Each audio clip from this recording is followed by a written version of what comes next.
அனைவருக்கும் வணக்கம். இன்னைக்கு நம்ம லேர்ன் தமிழ் ஸ்டடி சேனலில் என்ன பார்க்க போகிறோம் அப்படின்னா, இலக்கிய வரலாறுகள்லேருந்து எடுக்கப்பட்ட 10 பாட்டு வினாக்கள் பற்றி நம்ம பார்க்க போகிறோம். காக்கோ வெங்கட்ராமன், மூவாவுடைய இலக்கிய வரலாறு, தமிழனுடைய இலக்கிய வரலாறு, இது போல் முக்கியமான இலக்கிய வரலாறுகள்லேருந்து எடுக்கப்பட்ட வினாக்கள் பற்றி தான் நம்ம இந்த பதிவில் பார்க்க போகிறோம். தொடர்ந்து நம்ம லேர்ன் தமிழ் ஸ்டடி சேனலில் பார்த்திங்கன்னா பல பதிவுகள் இருக்குது, நீங்கள் பார்த்து பயன்பெறலாம். முதல் வினா, ஆன்றோர் புகழ்ந்த அறிவினில் தெரிந்த சான்றோர் உரைத்த தண்டமிழ் தெரியல் என்ற பாடல் யாருடைய உரை சிறப்பு பாயிரத்தில் இடம்பெற்றிருக்குன்னா நச்சினார்க்கினியர். ஆன்றோர் புகழ்ந்த அறிவினில் தெரிந்த சான்றோர் உரைத்த தண்டமிழ் தெரியல் அப்படின்ற பாடல் யாருடைய உரை சிறப்பு அமைஞ்சிருக்குன்னா நச்சினார்க்கினியர். அடுத்த வினா, 10 பாட்டாதி மனம் பற்றினால் பற்றுவரோ எத்தனையும் பொருட்கிசையா இலக்கணமில் கற்பனையே என 10 பாட்டினுடைய சிறப்பை கூறுபவர் யார்னா பேராசிரியர் சுந்தரம் பிள்ளை. 10 பாட்டாதி மனம் பற்றினால் பற்றுவரோ எத்தனையும் பொருட்கிசையா இலக்கணமில் கற்பனையே என்று 10 பாட்டுடைய சிறப்பை சொன்னவர் பேராசிரியர் சுந்தரம் பிள்ளை. மூன்றாவது வினா, 10 பாட்டு நச்சினார்க்கினியர் உரையுடன் முதலில் யாரால் பதிப்பிக்கப்பட்டதுன்னா உவேசா. 10 பாட்டு நச்சினார்க்கினியர் உரையுடன் முதல்ல யாரால் பதிப்பிக்கப்பட்டது? உவேசா. நான்காவது வினா, 10 பாட்டை ஆங்கிலத்தில் மொழிபெயர்த்தவர் யார்னா ஜேவி செல்லையா. 10 பாட்டை ஆங்கிலத்தில் மொழிபெயர்த்தவர் ஜேவி செல்லையா. பட்டினப்பாலை முல்லைப்பாட்டுக்கு ஆராய்ச்சி உரை எழுதியவர் யார்னா மறைமலை அடிகள். பட்டினப்பாலைக்கும் முல்லைப்பாட்டுக்கும் ஆராய்ச்சி உரை எழுதியவர் மறைமலை அடிகள். மதுரை காஞ்சி குறிஞ்சிப்பாட்டு மலைப்படுகடாம் ஆகிய 3க்கும் உரை எழுதியவர் யார்னா போவே சோமசுந்தரனார். மதுரை காஞ்சி குறிஞ்சிப்பாட்டு மலைப்படுகடாம் ஆகிய 3க்குமே உரை எழுதினவர் யார் அப்படின்னு பார்த்தோன்னா போவே சோமசுந்தரனார். மீதி இருக்கக்கூடிய 7க்குமே பார்த்திங்கன்னா எழுதினவர் யார்னா வைமு கோபாலகிருஷ்ணம் ஆச்சாரியார். இந்த 3ஐயும் தவிர்த்து மீதி இருக்கக்கூடிய நூலுக்கு 7 நூல்களுக்கு உரை எழுதியவர் யார்னா வைமு கோபாலகிருஷ்ணம் ஆச்சாரியார். 7வது வினா, 10 பாட்டில் பட்டினப்பாலை வஞ்சியடி கலந்து வந்திருக்கும். மற்ற இருக்கக்கூடிய 9 பாடல்களுமே பார்த்திங்கன்னா ஆசிரியப்பாவால் அமைஞ்சிருக்கும். 10 பாட்டில் பட்டினப்பாலை வஞ்சியடி கலந்து வந்திருக்கும். மீதி இருக்கக்கூடிய 9 நூல்களுமே பார்த்திங்கன்னா ஆசிரியப்பாவால் அமைஞ்சிருக்கும். அறம் பொருள் இன்பம் வீடு என்ற உறுதி பொருட்கள் வீடு பேற்றை நோக்கமாக வைத்து முதலில் பாடி சிறப்பு பெற்றவர் யார்னா நக்கீரர். அறம் பொருள் இன்பம் வீடு என்ற உறுதி பொருட்களில் வீடு பேடையே நோக்கமாக வைத்து முதல்ல பாடினவர் யார்னா நக்கீரர். என்ன பாடியிருக்கிறார்னா திருமுருகாற்றுப்படையை பாடியிருக்கிறாரு. பொருணர் என்ற சொல்லின் பொருள் அப்படின்னா இசைக்கருவியை மீட்டுபவன். பொருணர் என்ற சொல்லுடைய பொருள் என்ன? இசைக்கருவியை மீட்டுபவன். இந்த பொருணர் 2 வகையில் அடையாளப்படுத்தப்படுறாங்க. பொருணன் என்பது எத்தனை பொருளில் வரும்னா 2. யார்னா போர் வீரனையும் குறிக்கும், கிணை தடாரி போன்ற இசைக்கருவிகளை முழக்குபவனையும் குறிக்கும். அப்போ பொருணன் எத்தனை பொருளில் வரும் அப்படின்னா போர் வீரனையும் பொருணன் தான் சொல்கிறாங்க. கிணை தடாரி போன்ற கருவிகளை முழக்குபவன் அதாவது மீட்டுபவனையும் பொருணன் என்ற பெயரால் அழைக்கிறாங்க. பொருணனின் 3 நிலைகள் யாவை அப்படின்னா ஏற்களம் பாடுபவன், போர்க்களம் பாடுபவன், பரணி பாடுபவன் என 3 நிலைகளில் அவங்கள வகைப்படுத்துகிறாங்க. பொருணனுடைய 3 நிலைகள் ஏற்களம் பாடுதல், போர்க்களம் பாடுதல், பரணி பாடுதல். 12வது வினா, பொருணராற்றுப்படையில் வரும் பொருணன் எதை பாடுபவன் அப்படின்னா போர்க்களம் பாடுபவன். பொருணராற்றுப்படையில் சொல்லக்கூடிய பொருணன் எதை பாடுவார் அப்படின்னா போர்க்களத்தை பற்றி பாடக்கூடியவர். 13வது வினா, கரிகாலன் நல்லாட்சிக்கு காரணமாக இருந்து வளம் பரப்பிய ஆறு எதுனா காவிரி ஆறு. சோழ நாட்டை ஆட்சி செய்தவன் தான் கரிகாலன். அவனுடைய நல்லாட்சிக்கு காரணமாக எது இருந்ததுன்னா காவிரி ஆறு இருந்திருக்கு. அதனால தான் சோழ நாடு சோறுடைத்து அப்படின்ற பெயரால் அழைச்சிருக்கிறாங்க.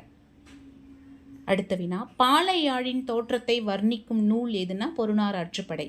பாலையாளுடைய தோற்றத்தை வர்ணிக்கக்கூடிய நூல் பொருணராற்றுப்படை. அடுத்த வினா, பொருணராற்றுப்படையில்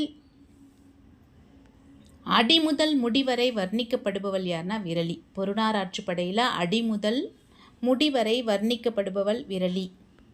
திணைமயக்கம் விரவி காணப்படக்கூடிய நூல் எதுனா பொருணராற்றுப்படை. திணைமயக்கம் விரவி காணப்படக்கூடிய நூல் பொருணராற்றுப்படை. 4 வகை நில சிறப்புகளை எடுத்து சொல்லக்கூடிய நூல் எதுனா பொருணராற்றுப்படை. 4 வகையான நிலச்சிறப்புகளையும் எடுத்து சொல்லக்கூடிய நூல் பொருணராற்றுப்படை. அடுத்த வினா, பாலையாழின் தோற்றத்தை முடத்தாம கண்ணியார் யாருடன் ஒப்பிடுகிறார் அப்படின்னா மணப்பெண்ணோட ஒப்பிடுறாங்க. பாலையாளுடைய தோற்றத்தை முடத்தாம கன்னியார் யாரோட ஒப்பிடுறாங்க? மணப்பெண்ணோட ஒப்பிடுறாங்க. நிலத்தை உழுது தேய்ந்து போன ஏர்முனையின் கொழுவுக்கு உவமையாக காட்டப்படுவது எது அப்படின்னா, ஊன் தின்று தேய்ந்து போன பற்களை தான் சொல்கிறாங்க. இங்கே கரிகாலன் கொடுக்கக்கூடிய உணவையெல்லாம் உண்டு உண்டு அந்த ஊன் சார்ந்த உணவுகளை உண்டு உண்டு பற்கள் தேய்ந்த நிகழ்வுகளை தான் இங்கே சொல்கிறாங்க.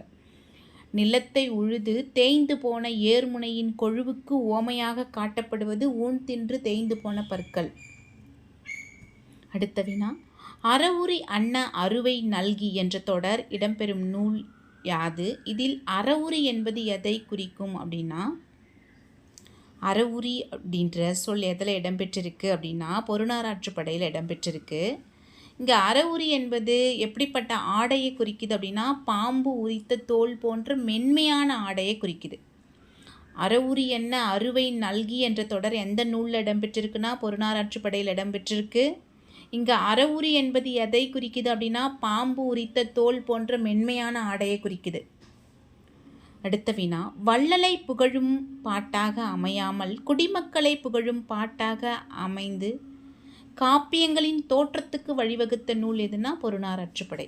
வள்ளலை புகழும் பாட்டாக இல்லாமல் இது சாதாரண குடிமக்களை புகழக்கூடிய பாட்டாக அமைந்து காப்பியங்களுடைய தோற்றத்துக்கு வழிவகுத்த நூல் அப்படின்னு சொன்னால் பொருநாராற்றுப்படையை நம்ம குறிப்பிடலாம். அடுத்த வினா, கலமர்கள் என்று அழைக்கப்படுபவர்கள் யார் அப்படின்னா உழவர்கள். கலமர்கள் என்று அழைக்கப்படக்கூடியவர்கள் யார் அப்படின்னா உழவர்கள். 23வது வினா, பகன்றை மரங்கள் எந்த நிலத்துக்கு உரியன அப்படின்னா மருத நிலத்துக்குரியன. பகன்றை மரங்கள் எந்த நிலத்துக்குரியன? மருதம். தோன்றி காயா முல்லை போன்றவை எந்த நிலத்தில் பூக்கள் அப்படின்னா முல்லை நிலத்தில் பூக்கக்கூடிய பூக்கள். தோன்றி காயா முல்லை இதெல்லாம் முல்லை நிலத்துக்குரிய கருப்பொருளில் வரக்கூடிய பூக்கள். குறிஞ்சி நில மக்கள் தேனையும் கிழங்கையும் கொடுத்து எதை பண்டமாற்றாக பெற்றனர் அப்படின்னா மீன் நெய்யையும் மதுவையும் பண்டமாற்றமாக பெற்றனர். பெரும்பாலும் நிறைய திணை மயக்கங்கள் பற்றி சொல்லக்கூடியதாக பார்த்திங்கன்னா பொருநாராற்றுப்படையும் திணை மயக்கம் இருக்கும். இங்கே குறிஞ்சி நில மக்கள் தேனையும் கிழங்கையும் கொடுத்து எதை பண்டமாற்றாக பெற்றனர் அப்படின்னா மீன் நெய்யையும் மதுவையும் பெற்றிருக்கிறாங்க. 26வது வினா, மருதநில மக்கள் கரும்பையும் அவளையும் கொடுத்து எவற்றை ஈடாக பெற்றனர் அப்படின்னா குறிஞ்சி நிலத்தில் மான்கறியையும் கல்லையும் பெற்றிருக்கிறாங்க. மருதநில மக்கள் தங்கள் நாட்டில் இருக்கக்கூடிய கரும்பையும் அவளையும் கொடுத்துட்டு அதற்கு இணையாக குறிஞ்சி நிலத்தில் உள்ள மான்கறியையும் கல்லையும் பெற்றிருக்காங்க.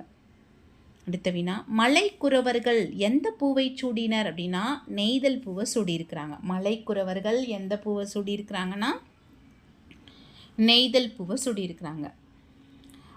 முல்லை ஆகிய காட்டுநில மக்கள் எந்த பண்ணை பாடினர் அப்படின்னா மருதப்பண். இதெல்லாமே பார்த்திங்கன்னா திணை மயக்கம் சார்ந்த வினாக்கள். மலையிலிருந்து மந்திகள் எங்கு மூழ்கி விளையாடின அப்படின்னா உப்பங்கழிகளில் விளையாடி இருக்கு. மலையிலிருந்த மந்திகள் எங்கு மூழ்கி விளையாடி இருக்கு அப்படின்னா நெய்தல் நில உப்பங்கழிகளில் விளையாடி இருக்கு. உப்பங்கழிகளில் இருந்து நாரைகள் எங்கு அமர்ந்திருந்தன அப்படின்னா மலை மீது அமர்ந்திருக்குது. அப்போது நெய்தல் நிலத்தில் இருக்கக்கூடிய நாரைகள் போயிட்டு குறிஞ்சி நில மலை மேலே விளையாடி இருக்குது. அதே மாதிரி குறிஞ்சி நிலத்தில் இருக்கக்கூடிய மலையில் வாழக்கூடிய குரங்குகள் நெய்தல் நில உப்பங்கழியில் விளையாடி மகிழ்ந்திருக்கின்றன. 31வது வினா, ஆரலை கல்வர்கள் படைவீடு அருளின் மாறுதலை பெயர்க்கும் மருவின் பாலை என்ற அடி இடம்பெறக்கூடிய நூல் எதுனா பொருநாராற்றுப்படை. ஆரலை கல்வர் படைவீடு அருளின் மாறுதலை பெயர்க்கும் மருவின் பாலை என்ற அடி எங்கே இடம்பெற்றிருக்குன்னா பொருநாராற்றுப்படையில் இடம்பெற்றிருக்கு. 32வது வினா, கல்வர்கள் எந்த யாழின் இனிமையை கேட்டு கொலைக்கள கருவியை நழுவ விட்டனர் அப்படின்னா பாலையாளுடைய இனிமையை கேட்டு தான் அவங்களுடைய கொலைக்கள கருவியையே நழுவ விட்டிருக்காங்க. அடுத்த வினா, ஒய்மா நாட்டு மன்னன் யார் அப்படின்னா நல்லியங்கோடன். ஒய்மா நாட்டு மன்னன் நல்லியங்கோடன். 34வது வினா, ஒய்மா நாடு என்பது எந்த பகுதி அப்படின்னா திண்டிவனம் பகுதி. ஒய்மா நாடு என்பது எந்த பகுதி? திண்டிவனம். அடுத்த வினா, இடைக்கழி நாட்டு புலவர் என அழைக்கப்படுபவர் யாருன்னா நல்லூர் நத்தத்தனார். இடைக்கழி நாட்டு புலவர் என அழைக்கப்படுபவர் நல்லூர் நத்தத்தனார். சீரியாழ் என்பது எதை குறிக்கும் அப்படின்னா செங்கோட்டியாழை குறிக்கும். சீரியாழ் என்பது எதை குறிக்கும்? செங்கோட்டியாழ். நல்லியங்கோடன் ஆட்சி செய்த பகுதிகள் எது எது அப்படின்னா மாவிலங்கை, எழிற்பட்டணம், ஆமூர், வேலூர் இதெல்லாம் நல்லியங்கொடன் ஆட்சி செய்த பகுதிகள். நல்லியங்கொடன் ஆட்சி செய்த பகுதிகள் மாவிலங்கை, எழிற்பட்டினம், ஆமூர், வேலூர். 38வது வினா, இயம் என்பதனுடைய பொருள் இசைக்கருவி. இயம் என்பது எதை குறிக்கும்னா இசைக்கருவி. 39வது வினா, பகைவர்கள் நுழைய முடியாத விரிய தெரிந்த கோட்டைகள் உடையவன் யாருன்னா நல்லியங்கொடன். பகைவர்களே உள்ளே நுழைய முடியாத அளவிற்கு மிக விரிந்த பரப்பை கொண்ட கோட்டைகளை உடையவன் நல்லியங்கொடன். 40வது வினா, தெய்வங்கள் வீற்றிருக்கும் மேருமலை ஒரு கண்ணை விழித்து பார்ப்பது போல் காட்சி தருவது யாருடைய நாடுனா ஒய்மா நாடு. தெய்வங்கள் வீற்றிருக்கும் மேருமலை ஒரு கண்ணை விழித்து பார்ப்பது போல் காட்சி தருவது யாருடைய நாடுனா ஒய்மா நாடு.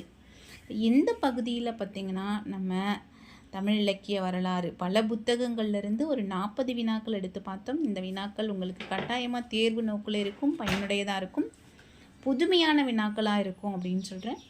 நன்றி, வணக்கம். தொடர்ந்து நம்ம லேர்ன் தமிழ் ஸ்டடி சேனலை பாருங்கள். உங்களுக்கு பிடிச்சிருந்தா உங்கள் நண்பர்களுக்கும் இந்த பதிவை பகிருங்க, லைக் பண்ணுங்கள், ஷேர் பண்ணுங்கள். நன்றி, வணக்கம். மீண்டும் நம்ம அடுத்த பதிவில் சந்திக்கலாம்.